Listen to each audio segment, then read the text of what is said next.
Have you ever heard about the Beast of Gévaudan?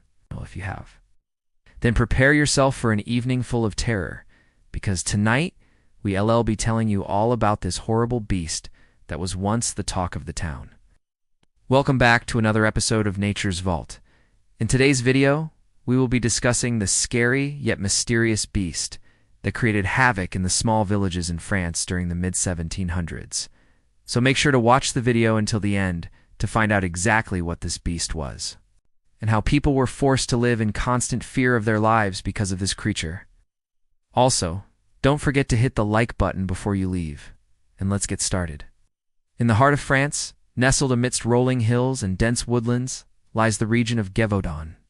Throughout history, this picturesque area remained relatively tranquil, till a series of horrifying incidents shattered the peace and plunged the region into a state of chaos and despair. It all began in the year 1764, when the tranquility of the countryside was shattered by a series of brutal attacks. The first victim was a young woman named Marie, who was discovered in the middle of a field with her throat torn open and her body mutilated beyond recognition. The townspeople were stunned and terrified by the savagery of the crime. Such violence had no place in their peaceful community. As the weeks went by, more attacks followed, each one more gruesome than the last.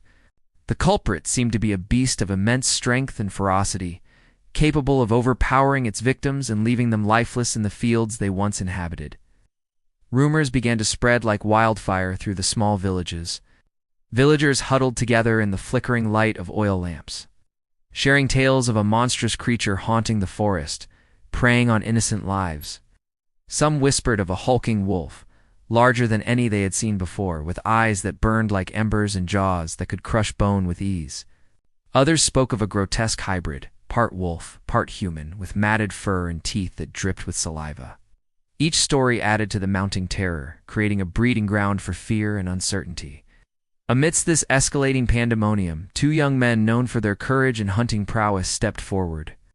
Their names were Jean Chastel and Antoine de Buter. Armed with guns and determination, they ventured into the treacherous woods in search of the beast. As days turned into weeks, their quest yielded no concrete results, only deepening the mysteries surrounding the elusive creature. With each passing day, the beast continued its reign of terror, stalking the countryside and claiming more victims. The villagers' hope began to dwindle, replaced by a growing sense of hopelessness and despair. As the body count rose, the people's fear reached a fever pitch. Many began to believe that the beast was invincible, impervious to their weapons, and unafraid of their presence. Even the bravest of souls were shaken to their core, questioning whether anyone, even the mighty hunter Jean Chastel, could hope to stop the carnage. Calls for help echoed across the land, reaching the ears of the royal authorities. Soon, a contingent of royal soldiers under the command of the Marquis de Castries arrived in Gévaudan.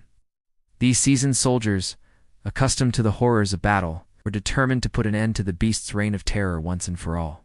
The combined forces of soldiers and villagers set traps, trolled the woods, and relentlessly pursued any lead that could bring them closer to the elusive beast. Despite their best efforts, the beast seemed to vanish into thin air, leaving behind only a trail of blood and destruction.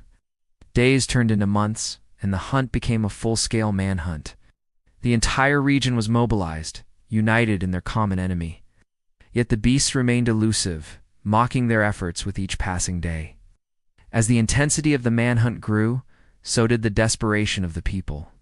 Many began to whisper of dark magic, claiming that the beast was a demon or a werewolf, impervious to conventional weapons and driven by supernatural powers. Superstitions ran rampant, further fueling the chaos and deepening the divide among the populace. Finally, after months of relentless pursuit, the royal army, led by the Marquis de Castries, cornered the beast in a cave. A fierce battle ensued, with swords clashing against claws and bullets flying through the darkness.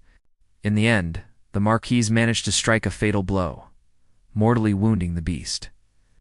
It collapsed in the cave, its life ebbing away. With the beast subdued, the villagers emerged from their homes, drawn by the promise of an end to their torment. They gathered around the slain beast, their faces a mixture of awe and disbelief. The creature before them was unlike anything they had ever seen, a grotesque amalgamation of wolf and human. Its fur was matted and dirty, its eyes burned with a feral intensity. But it was the beast's teeth that truly captivated their attention. They were long, sharp, and curved, resembling those of a carnivorous animal rather than a human. News of the beast's capture spread like wildfire, bringing people from far and wide to witness the creature for themselves. Among them was an artist named J.L.B.D. Le Prince de Beaumont, who immortalized the beast in a chilling portrait. The painting depicts the creature lying on its back, its lifeless eyes staring vacantly into the abyss. Its tongue lolls out, revealing the full horror of its toothy grin. The sight was both fascinating and repulsive, leaving viewers both intrigued and horrified. But the mystery didn't end there. The villagers, driven by superstition and fear, began to question the very nature of the beast. Some insisted it was a werewolf, a human transformed into a savage beast by the power of the full moon. Others claimed it was a vampire, a creature that thrived on blood and used its victims as vessels for its sinister energy. These beliefs only added to the enigma, shrouding the creature in an aura of mystery and fear. As the years passed, the legend of the beast grew, becoming a staple in local folklore. Tales of the beast were passed down through generations, keeping the memory of the terror alive. The small town of became synonymous with the beast, forever etching its name in infamy. Historians, scientists, and researchers have proposed various theories to explain the mystery of the beast. One prevalent theory suggests that the beast may have been a giant wolf, possibly an ancestor of the modern gray wolf. Fossil records indicate that wolves were larger in the past, and some experts believe they may have reached immense proportions. Proponents of this theory argue that the eyewitness accounts of the beast, a size and appearance align with descriptions of giant wolves found in historical texts and folklore. Another intriguing hypothesis proposes that the beast was a hyena, perhaps an escaped captive or an animal brought to Europe from Africa or Asia. Hyenas are known for their strength and ferocity, and some species can grow to considerable sizes. The idea that a hyena could have survived in the French wilderness is supported by anecdotal evidence and the animal's adaptability to various environments. However, some researchers remain skeptical, pointing out the lack of concrete evidence to support these theories. The absence of physical remains or verifiable sightings leaves room for doubt and speculation.